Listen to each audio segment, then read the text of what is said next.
आंदोलन का मतलब ये होता है कि किसी के सनातन का आप अपमान कर दोगे। कल माता सीता का सीधा उसने नाम लिया, सीता का पति क्या होता है? सीता का पति क्या? ये टीका लगाना ही भूल जाओगे मैडम। आज जो माथे पे आपने टीका बड़े शौक से लगा रखा है ना, इस टीका के लगाने मैंने कल ही अपने एक वीडियो के माध्यम से कहा है, खुला चैलेंज करा है कि कुणाल दिल्ली के किसी भी कोने में आ जा और वहां आके तू सनातन की बुराई कर, लेकिन उससे पहले ओपन चैलेंज हमें कर दे।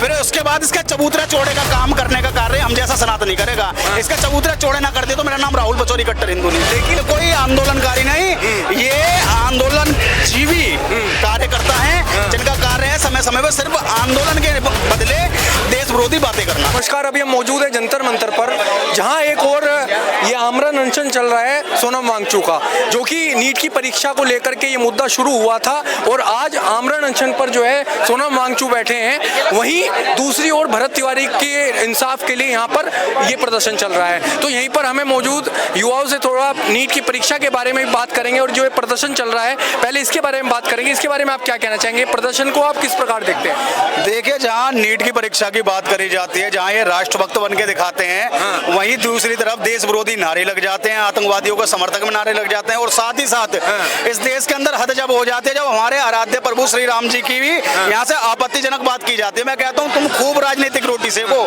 हमें घंटा फर्क नहीं पड़ता, लेकिन बात हमारे सनातन के प्रति आएगी तो भैया दौड़ा दौड़ा कर इसी मंच से पीटा जाएगा।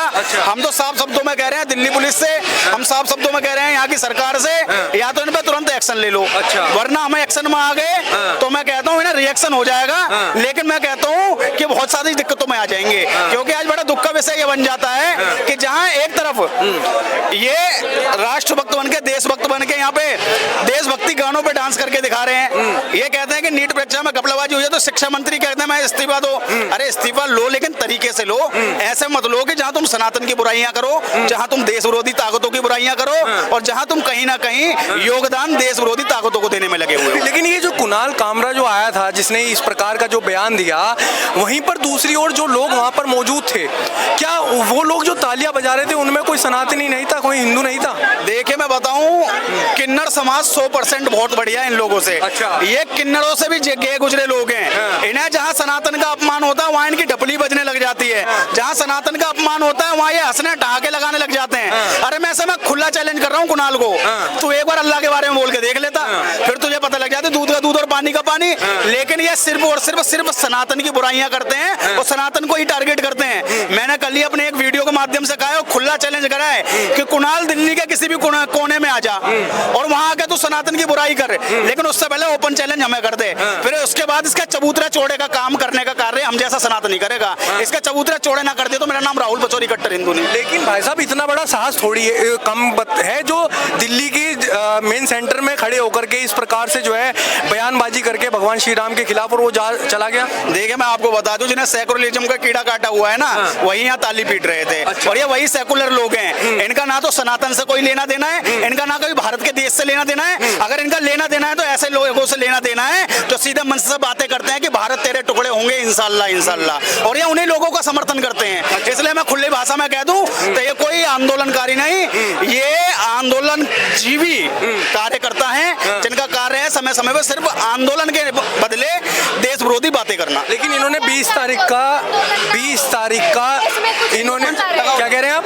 मैं कह रही हूँ कि आप चाहते क्या हो कि आंदोलन हो ही नहीं, सरकार कुछ भी करते रहे, यहाँ कुछ भी होता रहे और आंदोलन करने वाले ही गद्दार हैं, है ना? आंदोलन का मतलब ये होता है कि किसी के सनातन का आप अपमान कर दोगे।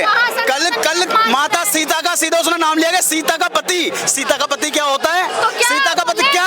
ये टीका लगाना ही भूल जाओगे मैडम। आज जो माथे पे आपने टीका बड़े शौक से लगा रखा है ना, इस टीका के लगाने नहीं तो फिर आपने सनातन का अपमान होते हुए यहाँ देख कैसे लिया? सबसे पहले मंच पर चढ़कर उसका तमाचा जड़का मारना चाहिए था, ताकि उसे पता लगे कि सनातनी की गूंज क्या होती है। माता सीता को सीधा सीता बोल दिया गया, सीधा सीता बोल दिया गया। सुनिए, अगर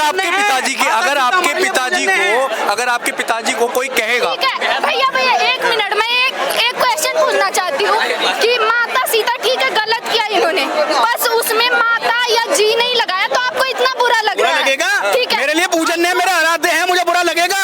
अब जो स्टूडेंट इतने सालों से मेहनत करता है, रात दिन एक करके मेहनत करता है और उसका पेपर लीक करा दिया जाता है। ये जो यहाँ पर प्रदर्शन चल रहा है, एक आदमी भूखा बैठा है, अभी मरने की हालत में है, और वही दूसरी ओर बिरयानी चल रही रही है? देखिए ये बिरयानी वाले लोग तो बड़ी जल्दी पहुंच जाते हैं अपने स्टॉल लेके, क्योंकि इन्हें अपनी दुकानदारियां चलानी है। अच्छा। वाकई में मैं कहता हूं कि अगर ये नीट पेपर के खिलाफ होता ना तो मैं भी इनका साथ दे रहा होता। अच्छा। लेकिन दुर्भाग्य की बात ये हो जाती है कि देश विरोधी ताकतें यहाँ अपना एजेंडा सेट कर देती है। डब्ल्यू गैंग अपना एजेंडा सेट कर देते हैं। कोई प्रधानमंत्री की कब्र खोद रहा होता है, कोई शिक्षा मंत्री की कब्र खोद रहा होता है, लेकिन जो वाकई में देश का मुद्दा उस पर कोई बात नहीं करना चाहता है। देश का एक युवा जिसका नाम भरत तिवारी था, उसका फेक एनकाउंटर कर दिया गया, लेकिन उस पर कोई बोलना नहीं चाहता है। देश में इतनी बच्चियों से बलात्कार हो रहे हैं, उस पर कोई बोलना नहीं चाहता है। अगर बोलेंगे तो क्या बोलेंगे?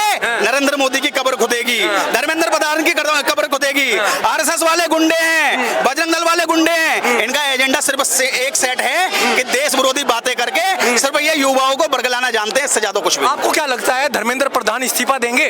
क्यों देंगे भाई? इनके बाप की बात होती है क्या?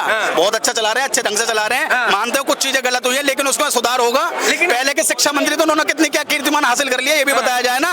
उनके लिए कितने रोडों पे आए थे, उनके लिए नहीं आएंगे क्योंकि ये उनके बाप दादाओं के खानदान के लोग थे। अब ये इसलिए आ रहे हैं क्योंकि वाकई में एक चाय वाले ने इस देश को सुधारा भी है और दशा और दिशा को दोनों को चेंज करने का कार्य किया है। लेकिन देखिए जैसे अभी यहाँ पर कुणाल कामरा आए, उससे पहले तमाम जो है चेहरे आए, केजरीवाल भी आए, तो क्या लग रहा है धीरे धीरे ये जो प्रोटेस्ट है ये क्या आने वाले समय में ये राजनीतिक प्रोटेस्ट बन जाएगा विद्यार्थियों से? देखिए आप मैं बता दूं, ये प्रोटेस्ट जो है वो सीधे तौर पर कहा जाए तो विपक्षियों का प्रोटेस्ट है। इसका सीधा सीधा उदाहरण यहाँ से लगा लीजिए कि जिन नेताओं का इस प्रोटेस्ट से कोई लेना देना नहीं था, अब वो भी यहाँ पर आपके अपनी अपनी राजनीतिक रोटियां सेक रहे हैं। और साथ ही साथ जो कॉकरोच जनता पार्टी का संस्थापक है वो खुद एक आम आदमी पार्टी का पूर्व कार्यकर्ता रह चुका है। तो सारी चीजें सेट हो रखी हैं कि जो एक फालतू का एजेंडा सिर्फ बना दिया गया है, उस एजेंडे पे ये काम कर रहे हैं। इनका सिर्फ यही एजेंडा है कि अगले साल जिस प्रकार से उत्तर प्रदेश में चुनाव होने, एमसीडी चुनाव दिल्ली के अंदर होने, उसका किसी तरीके से माहौल ऐसा सेट कर दिया जाए कि इनकी पार्टी आकर चुनाव लड़ जाए। और जिसके बाद अरविंद केजरीवाल ने आम आदमी कह के इस दिल्ली को लूटने का कार्य करा, उसी प्रकार से कॉकरोच इस देश को खाने का कार्य करेंगे।